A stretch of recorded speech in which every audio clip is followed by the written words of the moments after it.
নমস্কার, দেখছেন জি24 ঘন্টা আর জি24 ঘন্টা জ্যাক অলিভল স্টুডিও থেকে আপনাদের সঙ্গে রয়েছি আমি সৈকত।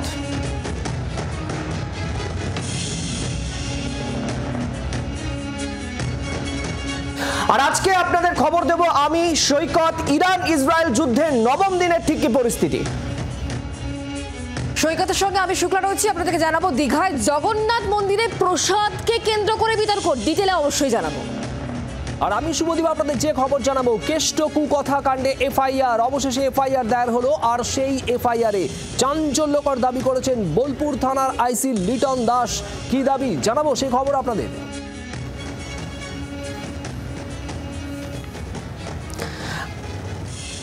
আর এই মুহূর্তে আমি আপনাদেরকে জানাবো যে খবরের দিকে জানিয়ে রাখতে চাইবো ইরান ইসরায়েল যে যুদ্ধ, সেই যুদ্ধের নবম দিন। আর সেই নবম দিনে বিভিন্ন জায়গায় কিন্তু এই মুহূর্তে এখনো পর্যন্ত হামলা পাল্টা হামলা জারি রয়েছে। তেহরান ইসরায়েল একে অপরের বিরুদ্ধে হামলা করছে এবং এই মুহূর্তে যা জানা যাচ্ছে, কোম এবং কারাজ এলাকায় এয়ার ডিফেন্স সিস্টেমকে একেবারে সক্রিয় করা হয়েছে বলে খবর। এবং এই পরিস্থিতিতে ইরানের বিদেশ মন্ত্রক দাবি করছে পরমাণু কর্মসূচি বন্ধ করতে রাজি নয় তেহরান, তবে ইসরায়েল আক্রমণ বন্ধ করলে কূটনীতির পথ খোলা। আর এই মুহূর্তে আপনাদের আরো জানাবো, ইসরায়েলের বিরুদ্ধে পথে নেমে প্রতিবাদ ইরানিদের। যুদ্ধের মাঝে ইসরায়েলের বড় দাবি, ইরানের পরমাণু কর্মসূচি 2 বছর পিছিয়ে দিয়েছি। ইরানের গুরুত্বপূর্ণ পরমাণু কেন্দ্র ধ্বংস, ইরান কোনোদিনই পরমাণু অস্ত্র হাতে পাবে না, ইরানকে হুঁশিয়ারি দিয়েছে তেল আভিভ। এই মুহূর্তে যে ছবি আপনাদেরকে দেখাচ্ছি, যে ইরান ইসরায়েল যুদ্ধের নবম দিনে কার্যত তুলকালাম পরিস্থিতি, এবং পরিস্থিতি আরো ঘোরালো হচ্ছে। একেবারে ইসরায়েল খুব স্পষ্টভাবে দাবি করছে যে ইরানের সমস্ত পরমাণু ঘাঁটি আমরা শেষ করে দিয়েছি, 2 বছর পিছিয়ে দিয়েছি ইরানকে। ইরান কোনোদিনই মাথা তুলে দাঁড়াতে পারবে না পরমাণু অস্ত্রে, এমনটাই দাবি করা হচ্ছে ইসরায়েলের তরফে। পাল্টা ইসরায়েলেও হামলা ক্রমাগত চলছে, ক্রমাগত বাজছে যুদ্ধের সাইরেন, শয়ে শয়ে মানুষের মৃত্যু, এবং একই সঙ্গে চলছে ইরান ইসরায়েলের হামলা পাল্টা হামলা। নবম দিনে হামলা আরো ভয়ঙ্কর হতে চলেছে, সেই ছবি আপনাদের কাছে আমরা দেখাচ্ছি। বিভিন্ন যুদ্ধের যে ছবি সামনে আসছে তা যথেষ্ট ভয়ঙ্কর, তবে হামলা কিন্তু এই মুহূর্তে ইরানে আরো অনেকটাই বেড়েছে তা বলাই বাহুল্য।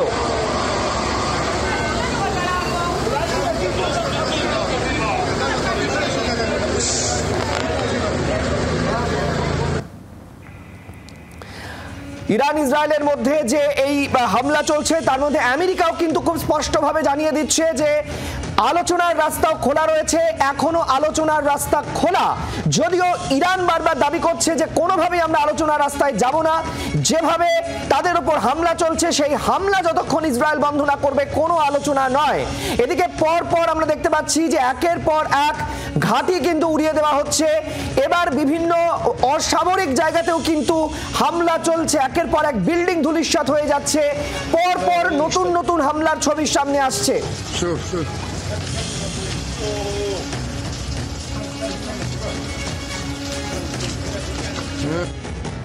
ইসরায়েলের পরিষ্কার বক্তব্য, তারা নিউক্লিয়ার ইনস্টলেশন এবং মিলিটারি যে সমস্ত ইনস্টলেশনগুলো তারা মনে করছে তাদের দেশের পক্ষে ক্ষতিকর, সেখানেই হামলা করছে, এবং যে সমস্ত মানুষও ক্ষতিকর তাদেরকেও তারা নিকেশ করছে। কিন্তু যেটা ইরান যে করছে সেটা দেখা যাচ্ছে যে একেবারে গতকাল তারা ক্লাস্টার বোম্বিং ব্যবহার করেছে, এবং কনভেনশন অফ ক্লাস্টার মিউনিশনস আইন অনুযায়ী, মানে ইন্টারন্যাশনাল চুক্তি অনুযায়ী এটা কেউ যুদ্ধে ব্যবহার করতে পারে না, কারণ এর ব্যাপক ক্ষতি হতে পারে। সুতরাং এখন বোঝা যাচ্ছে এই ক্লাস্টার বোম ব্যবহার করে ইরান বুঝিয়ে দিচ্ছে সেই সাধারণ মানুষকে হত্যা করা, নিরীহ মানুষকে হত্যা করা এবং ক্ষয়ক্ষতি করা, এটাই তার লক্ষ্য। এই লক্ষ্য যখন সে গেছে, তখন ইসরায়েলের পক্ষে তো মানে আলাপ আলোচনা করা, কূটনীতিকে ব্যবহার করার কোনো মনে হয় না ইসরায়েল এমন একটি দেশ এই জায়গায় যাবে। আর এবার ইরান ইসরায়েলের যুদ্ধের মধ্যে আমাদের রাজ্যেও যে বাঘ যুদ্ধ চলছে সেটা দেখাবো আপনাদের। কারণ দীঘায় জগন্নাথ মন্দিরের প্রসাদ বিলিকে কেন্দ্র করে বিতর্ক, প্রসাদ বিলি নিয়ে প্রশ্ন তোলা হয়েছে বিজেপির তরফ থেকে। 42 কোটি টাকা খরচ করে গজা প্যারা বিলি করা হচ্ছে, এমনই অভিযোগ তুলছে বিজেপি। প্রসাদ বিলির দায়িত্বে হিডকো, হিডকো কোন খাতে টাকা খরচ করছে প্রশ্ন তুলছে পদ্ম শিবির। আর এই প্রশ্নের উত্তর না পেলে মামলা করার হুঁশিয়ারি দেওয়া হয়েছে গেরুয়া শিবিরের তরফ থেকে।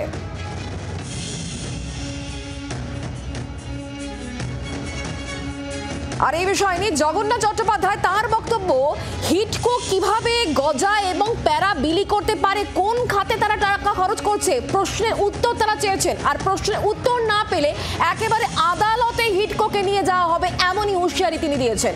কি বলা হয়েছে শোনাব।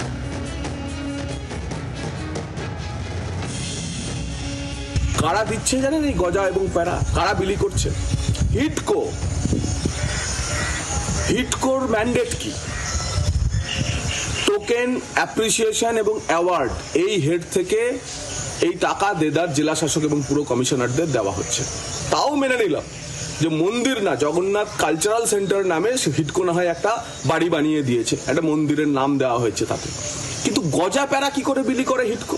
একটাই প্রশ্ন যে 42 কোটি টাকা হিটকো কিভাবে গজা প্যারা বিলির নামে বিভিন্ন জেলা শাসক এবং পুরো কমিশনারদের দিতে পারে? এই অধিকার কি হিটকোর আছে? প্রয়োজনে হিটকো যদি জবাব না দেয়, সরকার যদি এর ব্যাখ্যা না দেয়, আমরা হিটকোকে আদালতে টেনে আনবো। জগন্নাথ মন্দিরকে কেন্দ্র করে আগে থেকেই বিতর্ক ছিল, এবার প্রসাদ বিলি নিয়েও কিন্তু বিতর্ক। বিজেপির একাধিক প্রশ্ন, এই যে 42 কোটি টাকা খরচ করা হচ্ছে, হিটকো সেই দায়িত্ব পেয়েছে, হিটকো কিভাবে প্রসাদ বিলি করতে পারে, কোন খাতে টাকা তারা খরচ করছে, এই প্রশ্ন করা হয়েছে বিজেপির তরফ থেকে। এবং স্পষ্ট বলা হচ্ছে যদি উত্তর না পাওয়া যায় তাহলে হিটকোকে আদালত পর্যন্ত টেনে নিয়ে যাওয়া হবে, এমনটাই বলছে বিজেপি। পাল্টা সুদীপ রাহা বলছেন, বিজেপি যদি ঈশ্বরকে নিয়ে রাজনীতি করে তাহলে 2026-এ নিঃস্ব হয়ে যাবে। শোনাবো তার বক্তব্য। দেখুন, বিজেপি যখন রাম মন্দিরের কাজ করেছিল এবং রাম মন্দিরের জন্য ভারতবর্ষের লক্ষ লক্ষ মানুষ তারা চাঁদা দিয়েছিল, সেই টাকা কোথায় গেল এই প্রশ্ন আমরা তুলেছি। তার কারণ আমরা মনে করি যে ঈশ্বরকে নিয়ে রাজনীতি করা উচিত নয়, এবং এই বিজেপি পারলে জগন্নাথ দেবকেও টেনে নিয়ে আদালতে নিয়ে যাবেন। ওরা আদালতের ভয় দেখাচ্ছেন একটি ধর্মীয় বিষয় এবং একটি ঈশ্বরের বিষয়কে কেন্দ্র করে। আমরা বিজেপিকে বলবো যে একেবারেই বাংলায় নিঃস্ব হয়ে গেছে, এইসব যত করছে তত বিজেপির মুখোশ খুলে পড়ছে, এবং মানুষ দেখতে পাচ্ছে যে আসল হিন্দু বিরোধী দল হচ্ছে বিজেপি, এবং জগন্নাথ দেবের প্রসাদ মমতা বন্দ্যোপাধ্যায় বাড়ি বাড়ি বিলি করায় বিজেপির গাত্রদাহ হচ্ছে। সুতরাং আমরা বিজেপিকে বলতে চাই, যত এভাবে ঈশ্বরকে নিয়ে আপনারা রাজনীতি করবেন তত আগামী দিন বাংলা এবং সারা ভারতবর্ষে আপনারা শূন্য হয়ে যাবেন।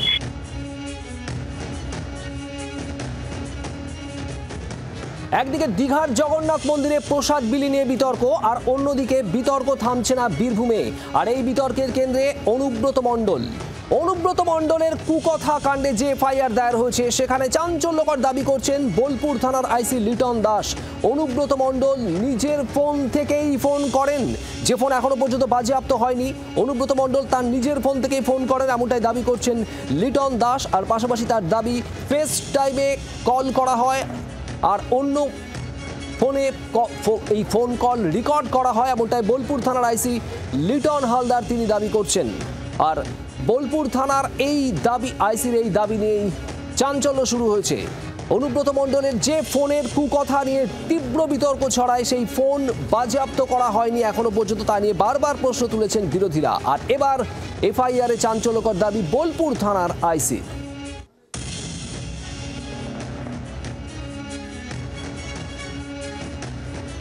বোলপুর থানার আইসি এফআইআরে যে দাবি তা নিয়ে আবারও নতুন করে বিতর্ক বাড়বে এমনটাই মনে করা হচ্ছে। তার কারণ অনুব্রত মণ্ডলের এই ফোনের কুকথা কাণ্ডের পর অনুব্রত মণ্ডলের ফোন বাজেয়াপ্ত করা হয়নি। এদিকে লিটন হালদার তিনি দাবি করছেন যে অনুব্রত মণ্ডল নিজের ফোন থেকেই ফোন করেছিলেন, ফেস টাইমে ফোন করেন এবং অন্য ফোন থেকে কল রেকর্ড করা হয়, এমনটাই দাবি বোলপুর থানার আইসি।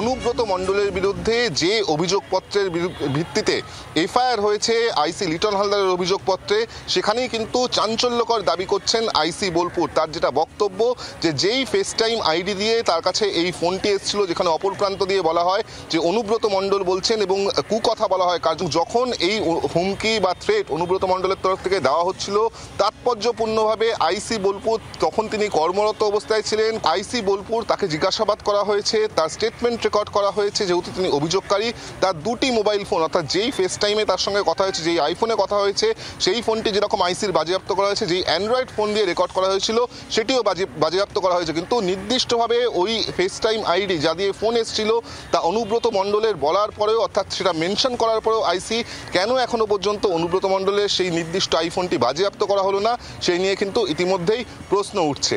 জি 24 ঘন্টার জন্য ক্যামেরায় তরুণের সঙ্গে বিক্রম দাস, কলকাতা।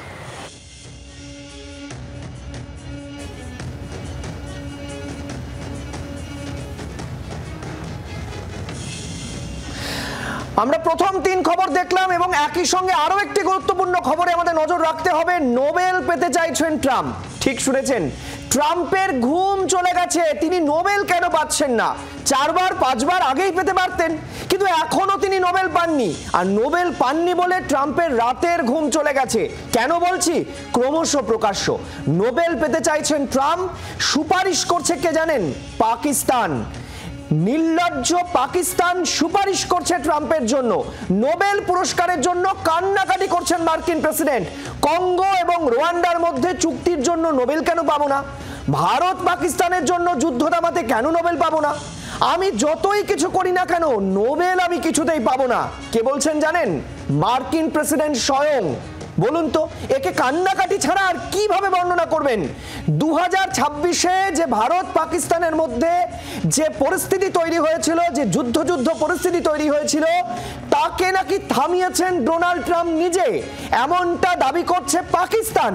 অথচ পাকিস্তানেরই এক মন্ত্রী দুদিন আগেই একটি সর্বভারতীয় একটি আন্তর্জাতিক সংবাদ মাধ্যমে ইন্টারভিউ দিতে গিয়ে দাবি করেন যে সেখানে নাকি আরবের কিং, রাজা, তিনি নাকি ফোন করে, ফয়সাল, তিনি নাকি ফোন করে দাবি করেছেন যে পাকিস্তান এবং ভারতের মধ্যে যে এসকেলেশন ছিল, যে যুদ্ধ পরিস্থিতি ছিল, সেটাকে থামানোর প্রয়োজনীয়তা রয়েছে।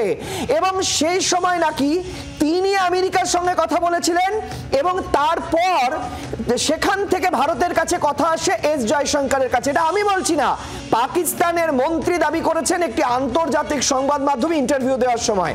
অথচ পাকিস্তান দাবি করছেন যে ভারত পাকিস্তানের মধ্যে এই যুদ্ধ আবহে সেখানে নাকি মধ্যস্থতা করেছিল আমেরিকা, আর সেই আমেরিকাকে এই মধ্যস্থতার জন্য নোবেল শান্তি পুরস্কার দেওয়া উচিত। এটা কখন বলা হচ্ছে? সেই সময় বলা হচ্ছে ঠিক তার 72 ঘন্টা আগে, 72 ঘন্টার মধ্যে বলতে পারেন, যেখানে আসিম মুনির অর্থাৎ পাকিস্তানের সেনাপ্রধান, তিনি আমেরিকায় গিয়ে সেখানে পাকিস্তানের অধিবাসীদের সামনেই কার্যত সেখানে তিনি বিক্ষোভের মুখে পড়েন, সেম স্লোগান শোনেন। তা সত্ত্বেও তিনি সেখানে যান, হোয়াইট হাউসে নিমন্ত্রণ রক্ষা করেন এবং ট্রাম্পের সঙ্গে কথা বলার পরেই দেখা যাচ্ছে কাকতালীয়ভাবে এই প্রস্তাবটি একটি ভেরিফাইড অ্যাকাউন্ট থেকে পাকিস্তান দাবি করছে যে ট্রাম্পকে দেওয়া হোক নোবেল শান্তি পুরস্কার। ইরান এবং ইসরায়েলের মধ্যে যে যুদ্ধের পরিস্থিতি এবং যে যুদ্ধ চলছে তার মধ্যে ডোনাল্ড ট্রাম্পের এই নোবেল কাঁদুনির পর বীরভূমেও নজর রাখতে হচ্ছে, কারণ সেখানে সত্যি বোমা বিস্ফোরণ হয়েছে। বোমা বাঁধতে গিয়ে বিস্ফোরণ এবং নিহত 3 জন। এই 3 জনের মধ্যে একজন 10 বছরের নাবালক রয়েছে। হাতিয়া গ্রাম, সেখানে 2 জাল কয়েন কারবারি গোষ্ঠীর মধ্যে সংঘর্ষ। মুরহাদ শেখ এবং মনি শেখের গোষ্ঠীর মধ্যে সংঘর্ষ, তুল কালাম কাণ্ড। গতকাল রাতভর সেখানেই বোমাবাজি হয়েছে, গুলি চালানো হয়েছে, একেবারে এই অভিযোগ করা হচ্ছে। বোমা বাঁধতে গিয়ে 3 জনের মৃত্যু হয়েছে। গোটা ঘটনার পর আজকে এলাকায় বিশাল পুলিশ বাহিনী রয়েছে, কিন্তু স্থানীয় মানুষজন তারা প্রশ্ন করছেন এই 2 গোষ্ঠীর মধ্যে বিবাদ দীর্ঘদিনের।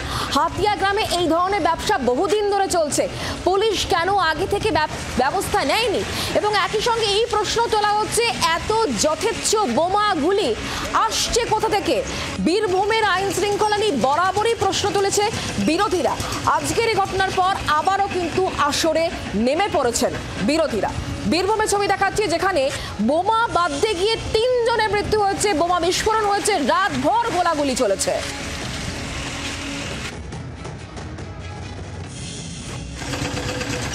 বর্তমান এই ছেলে কটা সব আমাদের স্কুল কলেজের বাচ্চা ছেলে। এই আতঙ্কিততে গায়ের বাইরে একটা চালাতে ওরা বসেছিল, আমাদের সাবমার্সেল গ্রীষ্মের চাষের চালা। তো সেইখানে পেছন ধার থেকে এসে উল্টো দিকে অ্যাটাক করে এই ছেলে কটাকে ওরা মার্ডার করতে চলে যায়। ওই যে এরা ছিল মকবুল শাহ, শহীদুদ্দিন শাহ, মহিউদ্দিন, তারপরে আপনার ওই মুস্তাকিম। ওরা কোনো দোয়ালি করে না, সার গায়ে বারাবরের দুষ্কৃতি। স্থানীয় মানুষজনের বক্তব্য শুনলেন, তারা নাম ধরে ধরে বলছেন যে যারা এই ঘটনার সঙ্গে যুক্ত, তাদের চক্রান্ত রয়েছে, তাদের এই সংঘর্ষের কথা, একেবারে পুরনো বিবাদ, তাদের এই কথা তারা বলছেন। আর এই পুরো বিষয় নিয়ে লাভপুরের বিধায়ক অভিজিৎ সিনহা, তাঁর বক্তব্য আমরা পেয়েছি। তিনি কি বলছেন আসুন শোনাই। আশপাশের কিছু এসে ওদের মাঠে জড়ো হয়, কেউ বড়োয়ার দিক থেকে আসে, কেউ সাঁইথিয়ার দিক থেকে আসে, জড়ো হয় এবং সেখানে তারা কালকে বোম বানছিল রাত্রিতে, এইটা খবর আমাদের কাছে এসছে এবং সেখানে এই নিয়ে নিজেদের মধ্যে একটা সংঘর্ষ হয়েছে।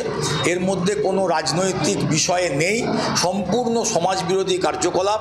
প্রশাসন বিষয়টা দেখছে, আমরাও প্রশাসনকে বলেছি যে এ বিষয়ে দ্রুত আইনানুগ ব্যবস্থা নিয়ে যেসব সমাজবিরোধীরা এই সব কাজের সঙ্গে যুক্ত তাদের বিরুদ্ধে আইনগত ব্যবস্থা নেওয়া। মুখ খুলেছেন দিলীপ ঘোষ। বেশ কয়েকদিন চুপ করে থাকার পর যোগ দিবসে মুখ খুলেছেন, আর মুখ খুলেই একেবারে বিস্ফোরক। যারা তৃণমূল বা সিপিএম থেকে বিজেপিতে এসেছেন তারা সৌজন্যে বিশ্বাসী নন, তারা হিংসার রাজনীতি এবং দুর্নীতির রাজনীতিতে বিশ্বাসী। আর তাই বিজেপির উদার রাজনীতিতে তাদের সমস্যা হচ্ছে, হজম করতে সমস্যা হচ্ছে। কি বলেছেন দিলীপ ঘোষ শোনাবো আপনাদের। যারা টিএমসি বা সিপিএম থেকে এসছেন তারা ওই সৌজন্যে অভ্যস্ত নন, তারা ওই হিংসার রাজনীতি বা দুর্নীতির রাজনীতিতে অভ্যস্ত। তাই বিজেপির যে উদার রাজনীতি, বসুধৈব কুটুম্বকম, সবকা সাথ সবকা বিকাশ বলেন, কিন্তু হয়তো হজম করতে পারেন না, তাই এই ধরনের প্রবলেম হয় তাদের ক্ষেত্রে। কিন্তু বিজেপির যে নীতি সেটা পরিষ্কার, সেটা আবার আমাদের কেন্দ্রীয় নেতৃত্ব দেখিয়েছেন, সেইভাবেই বিজেপি চলা উচিত, নাহলে what is the difference. Dilip ঘোষের এই বক্তব্য কাদের উদ্দেশ্যে? বিজেপি নেতা শঙ্কর ঘোষ কি বলছেন আপনাদের শোনাবো, এবং এর পাল্টা তৃণমূল নেতা অরূপ চক্রবর্তীর বক্তব্য শোনাবো আপনাদের।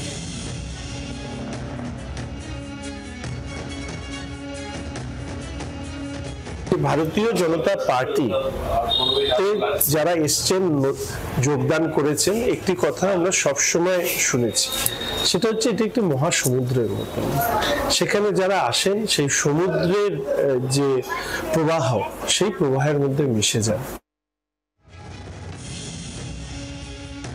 দিলীপ বাবু, আমরা তাকে পছন্দ করি বা অপছন্দ করি সেটা ইনভেস্টিগাল। দিলীপ ঘোষ বিজেপিটাকে অনেক নেতার থেকে ভালো বোঝেন, কারণ দিলীপ ঘোষ সারা জীবন বিজেপি করেছেন, আরএসএস করেছেন। বাংলার আওয়াজ, বাঙালির আবেগ, জি 24 ঘন্টা।